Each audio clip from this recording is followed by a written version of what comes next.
welcome back to Emphasis Added, a podcast brought to you by the Houston Law Review.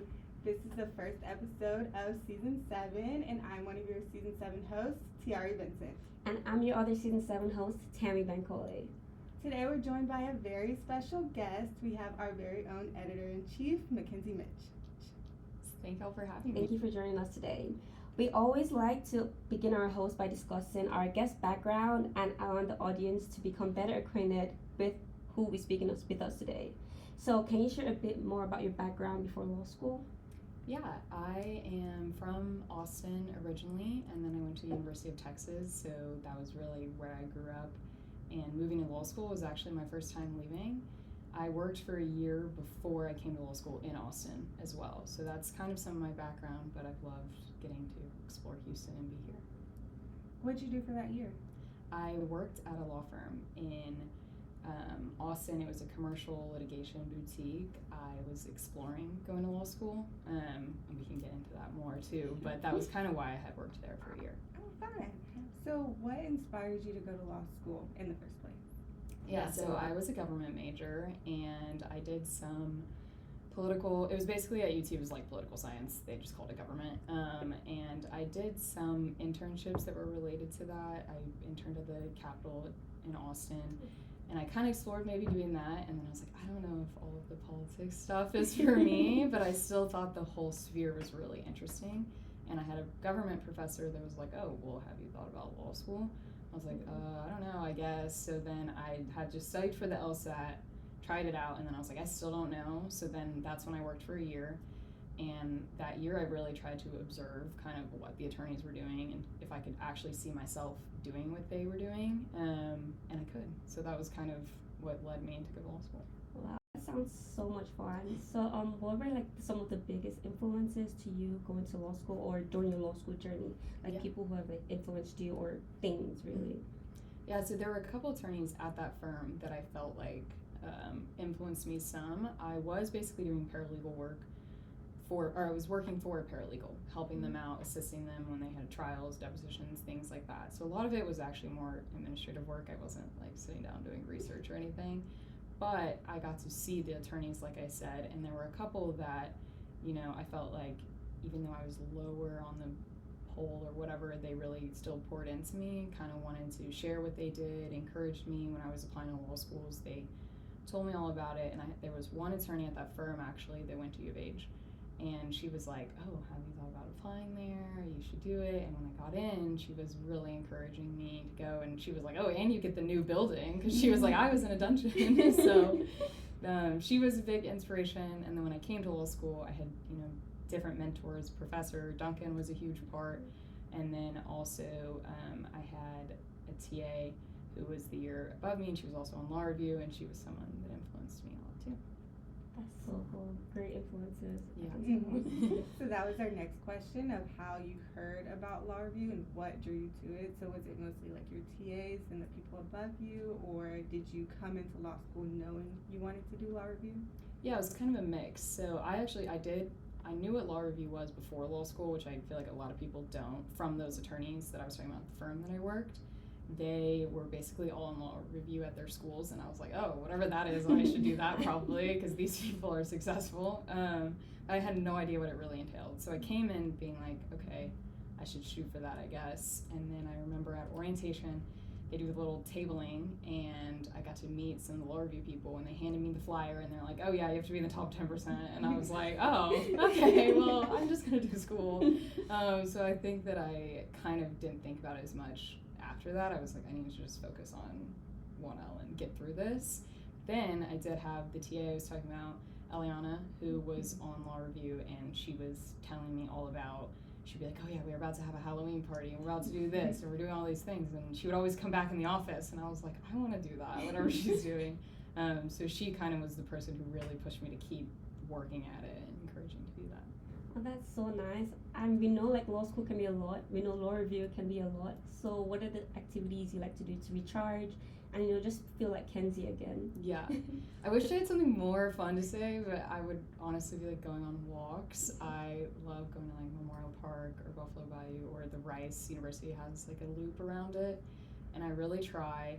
and actually not think about law school or law review or anything at that time, which is really hard because when you're walking, you just want to start thinking. But I think if I'm able to have true breaks that I'm actually not thinking about anything, I'm able to be way more recharged. And then also just spending time with friends and family and doing something that's totally unrelated to school. Yeah, that's very important. Yeah. Like that relaxing. Definitely. So you've had a really interesting path to law school and then law review generally. So we really want to dive into the heart of today's conversation, which is your law review journey specifically.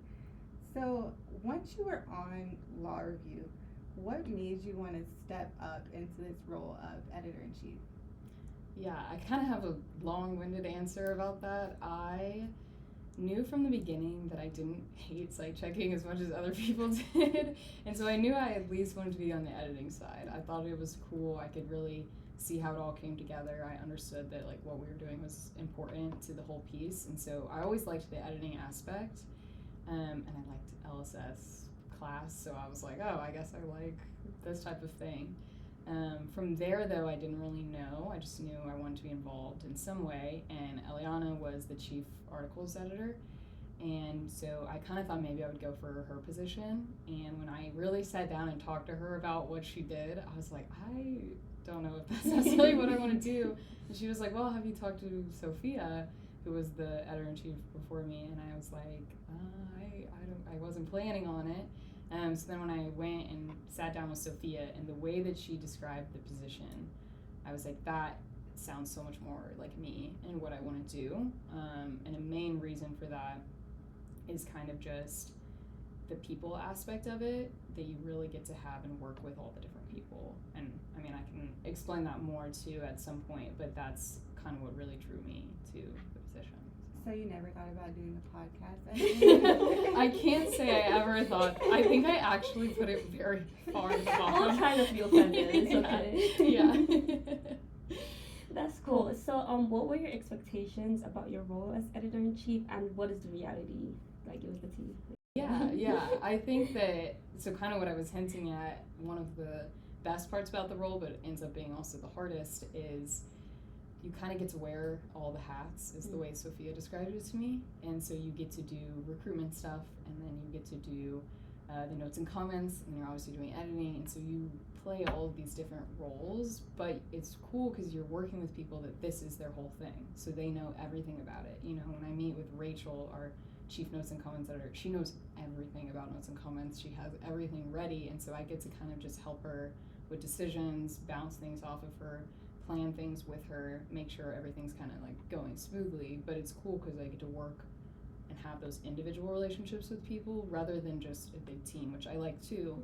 But there's a lot of individual roles. You know, Phil, our executive editor, me and him, we're constantly working with like finance stuff, and it's cool because that's just an individual relationship me and him have together. And so I think that that's a really fun part. But then on the turn, it ends up, it's also hard because you're working with so many different personalities and different people, and everyone has different priorities and stuff like that.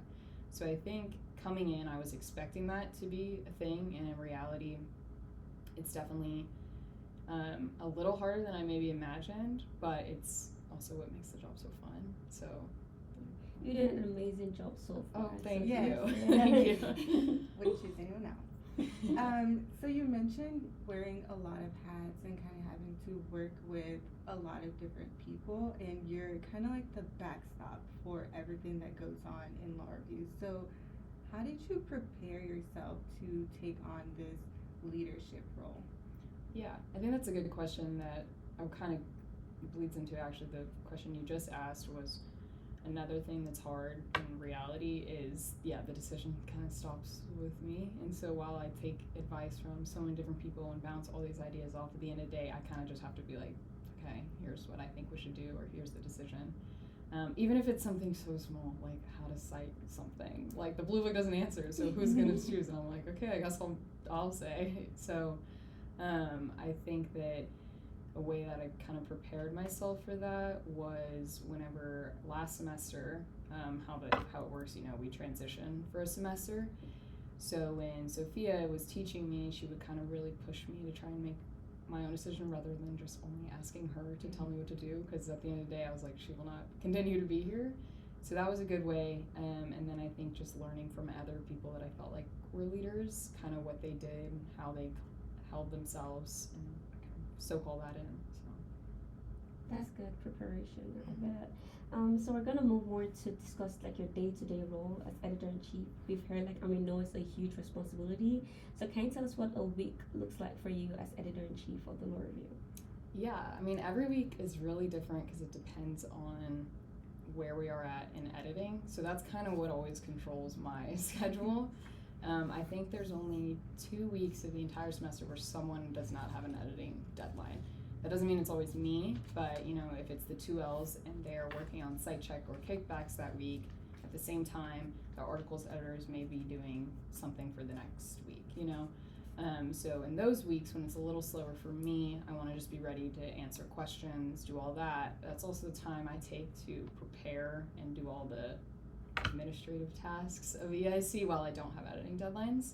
So those weeks are a lot more meetings, a lot more emails, planning things in advance, and then the editing weeks, when those are heavy, a lot of it is just me at home in front of my monitors doing that, and I'm usually talking to Emily and Nadia, our managing editor and chief articles editor, like the entire time.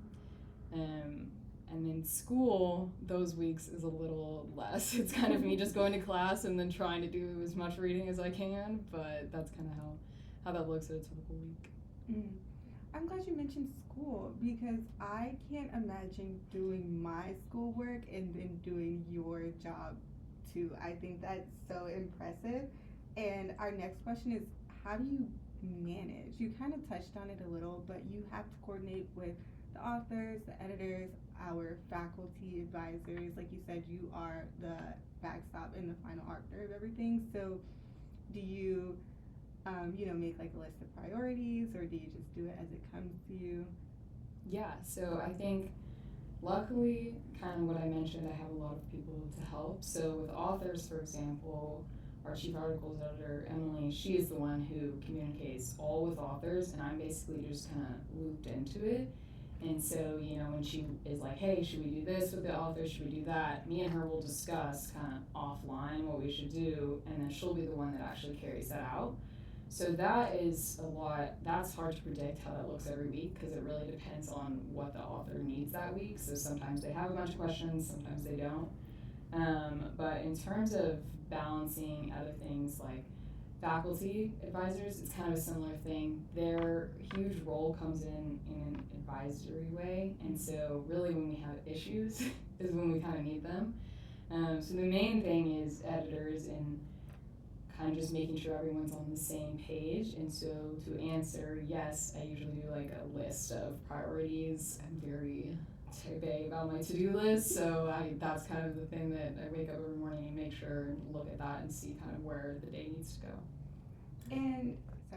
And how about your personal life? One thing I do remember is at our Bankole last year when Sophia gave her a closing speech and she looked at her husband and she's like, I'm home. But she hadn't been the last year. So do you feel the same way? Are you able to balance, your family and friends in this role? Yeah, I think that I talked to Sophia a lot about that. And at the end of the day, no matter how you operate, it does have to be a majority of your life. But I think finding personal time that is actually rejuvenating is good for you. And then also for me, I will do better work if I have that quality time with people. So even if it's smaller, even if it's just getting dinner with people, I have some friends in Houston that are not in law school, and those people are also really nice to kind of meet with, and they don't even know what law review is, and so they're like, I don't even know why you're busy, and you're like, okay.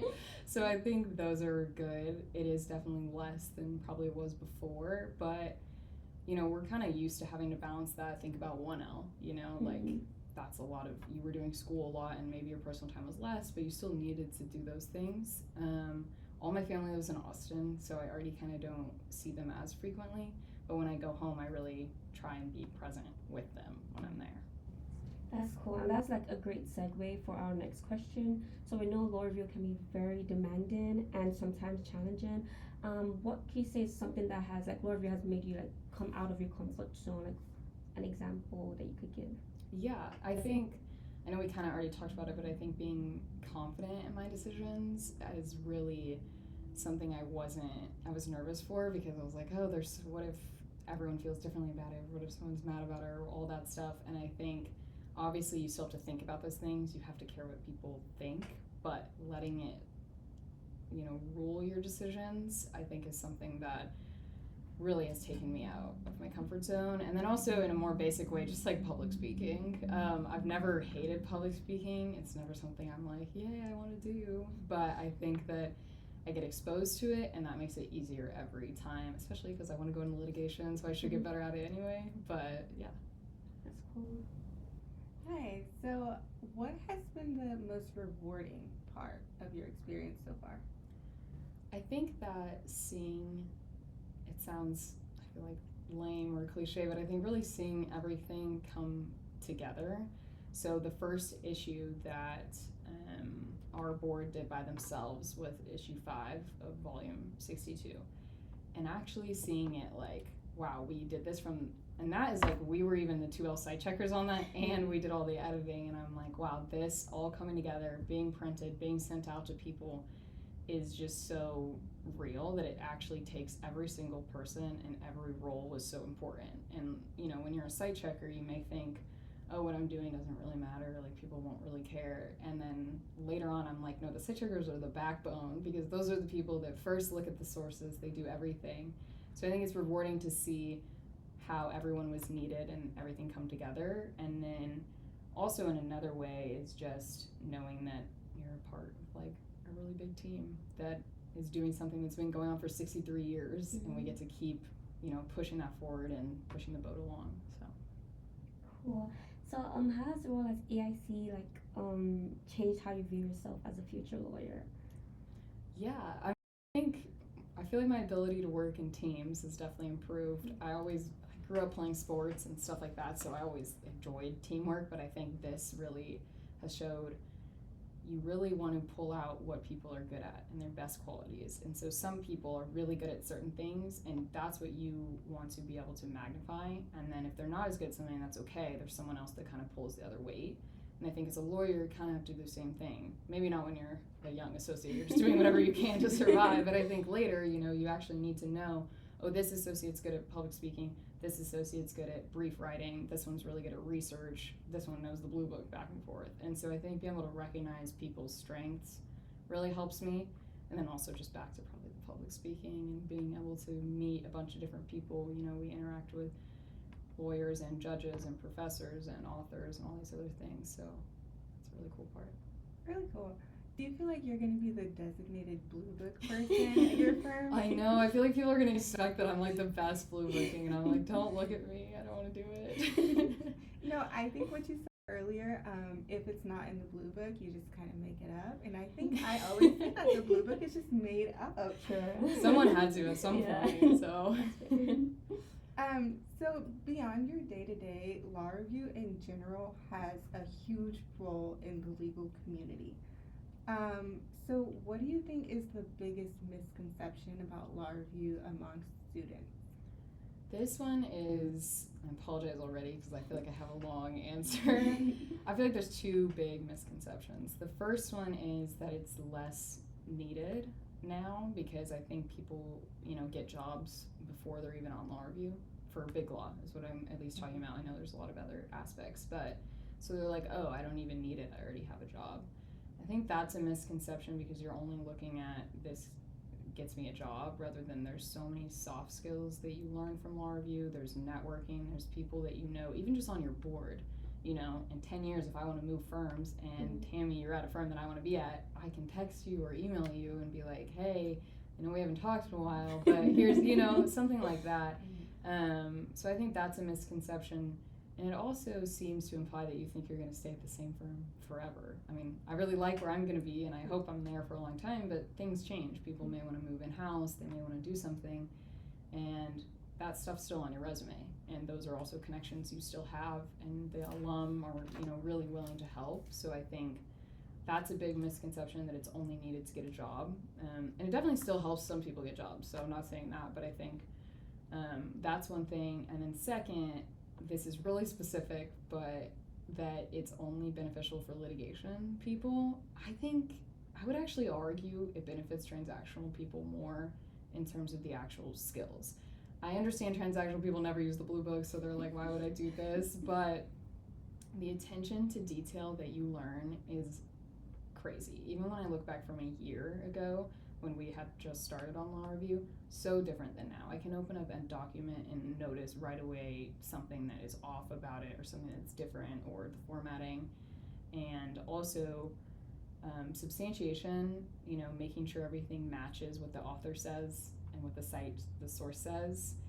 Contract, I don't know anything about transactional, so I won't go too into it, but from people that I know, they have to go and make sure that the contract all matches up of the different ones and make sure all the terms are the same and the capital and all that. I mean, we're doing that in a different way. And so I think that it really benefits transactional people. It's just not as tangible, so that's why people think it's only for litigators.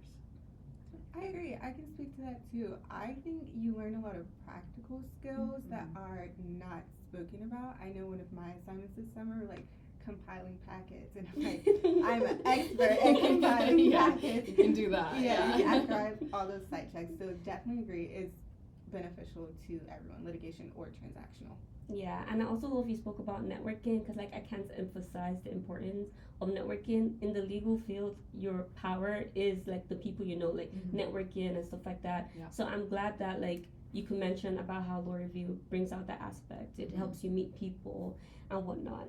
So our next question is, how do you hope to leave your mark? What a mark do you hope to leave on the journal as editor-in-chief? Yeah, I wish I had more of some big, huge project, I would say. But I think there's kind of twofold. One, a lot of the ideas I have or things I want to improve are really small, day-to-day things, but those are the things that actually really affect editors' lives. And so that's as simple as just organization, things being able to find it easier, the manuals being improved so you can actually read something and understand it and not have to go ask 4 or 5 other people. There's a lot of those are small things. So I think that really affects the day-to-day. And then also, whenever I had met with Sophia that very first time about maybe being EIC, she was like, you don't have to be the best EIC in the history of the law review. She was like, you're trying to keep the boat moving and floating and in the right direction. And so I think about that all the time. Sometimes I'm like, as long as I think we're moving in the right direction and improving even in small ways, that to me is good. And obviously there are some other ideas we have of bigger things, but I think I want to leave and people be like, I know that we improved and it moved forward and there wasn't anything that rocked the boat too much type of thing. Yeah, that's a great perspective to have, and you're doing great so far. So thank you. Yeah, and I think your impact lasts longer than when you were here. Houston Law Review has been cited by the Supreme Court multiple times, as we all know. So imagine 10 years from now we get another Supreme Court cite and it's one of your issues. We'd have to throw your party. So thank you for all of that. I guess to start wrapping up, we'd love to hear some more personal takeaways from you. So what has been your favorite memory on Law Review so far?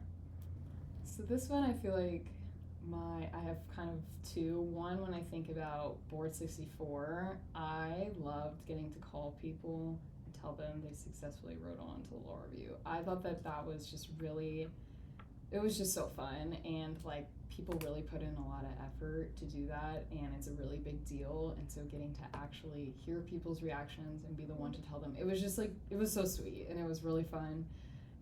Another memory is probably more from our 2L. I had Emily and Kaylee, 2 friends from our section that were also in Law Review, and I think doing when I look back now, I look on it more fondly than it was at the time, but I think that us 3 kind of trauma bonded in that way, and we're able to, get through that together. And while that's not one specific memory, I think it really shaped how I viewed Law Review. I didn't see it as so bad because I had these friends that were doing it together, and we were all improving throughout the year in that. that trauma bonding is so real. Yeah. Because We like, know. yeah, as a first semester 2L side check-in, you're like, what did I get myself to? Like, what is Yeah. this? So just having like your friends to talk with and cry with about, and having amazing mentors to ask questions was definitely like a godsend to have. Yeah. So on track with this question, what piece of advice would you give to one else who are thinking of joining law review or who may not even know like what law review is at this Yeah. point? I think I remember whenever I was 1L, I was always so annoyed when they were like trying to get us to do law review stuff because I was like, I'll do it if I can get the grades, just like just wait. So I think that my advice would be still lean into what it is, like learn about it, because like I said, I honestly had, even though I knew what it like was, I still had no idea what we were gonna do until we got to orientation and they were like Supra and I was like, what is the Supra? Like, and so I think just kind of soaking in when you can, you know, there's a lot of TAs that are on law review, asking them questions about it, but at the end of the day, just really focusing on your grades and doing the work you can and not getting too ahead of yourself in a sense. And even if you're not on law review, I recommend any journal just because the journal experience is so good. I think it makes you a better lawyer. I think the community, working on a team is so good. So I just encourage anyone else to do a journal. And obviously I hope it's a law review. Great. I would second that encouragement. All one else should do any type of journal. And to segue off of that, what is something that you wish that you had known before you joined law review? That is, you know, I think, I don't know if anything could have fully prepared me for it. I think that knowing, I was a little naive and I thought 2L was going to be like really easy. So I think maybe just being a little more realistic with it would have been helpful because it was like October of my 2L and I was like, this still can't be my life. Like, I was also a TA and I was just doing other stuff and it was so busy and I just was not expecting it to be like that and the classes were still hard. So I was like, wait, nothing, this is low-key worse. Like I was mad. So I think if I could have just had someone tell me like, yes, this is still gonna be hard, you will get through it, you already survived your first year, which is harder, just, you know, having pressure and other stuff makes it harder, but I thought 2L was gonna be like a breeze, so it would have been nice to have a little more reality check in that. I agree. Maybe like how many hours to actually set aside for doing your site check so you're not doing it at 11 p.m. Yeah. Do 11:59 is too like substantiating. Yeah, so just to reflect a little bit more, so looking back, how's this whole experience shaped the kind of lawyer you want to be? Yeah, I think it really has encouraged me to more maybe step up to other leadership things. It's not something I was sitting there hoping I would necessarily always do, and so maybe if it's something I think I'm good at or like doing, that I can continue to do in other ways, even as a young lawyer, you know, being involved in communities or mentoring students or working on the recruiting committee or just stuff like that, I think has made me kind of maybe want to lean more into that side. Nice. So we just want to really thank you again for joining us on this episode. We love having you as our editor-in-chief. So before we close, is there anything else you'd like to share with our audience? You know, any more advice for students, any reflections on law review, anything about your own journey? Really, I just want to say thank you to all the, you know, Board 63 and Board 64. I can't imagine doing this job and then also working with people that were really difficult or didn't want to be there. So I think having a group of people that are all like-minded in their goals and really, you know, pushing themselves, and obviously I'm aware it's really hard for them too, but I think at the end of the day, you know, these are really hardworking people and it makes my job way easier and way more enjoyable to be surrounded by people that actually want to be there and are doing their work and doing it great, just like y'all are doing now. So thank you. Thank you. Thank you so much. We appreciate it. And thanks once again for coming on our podcast. Thank you guys so much for tuning into this episode of Emphasis Added. Make sure to follow Emphasis Added on your favorite podcast platform. Thank you. Thank you. Bye.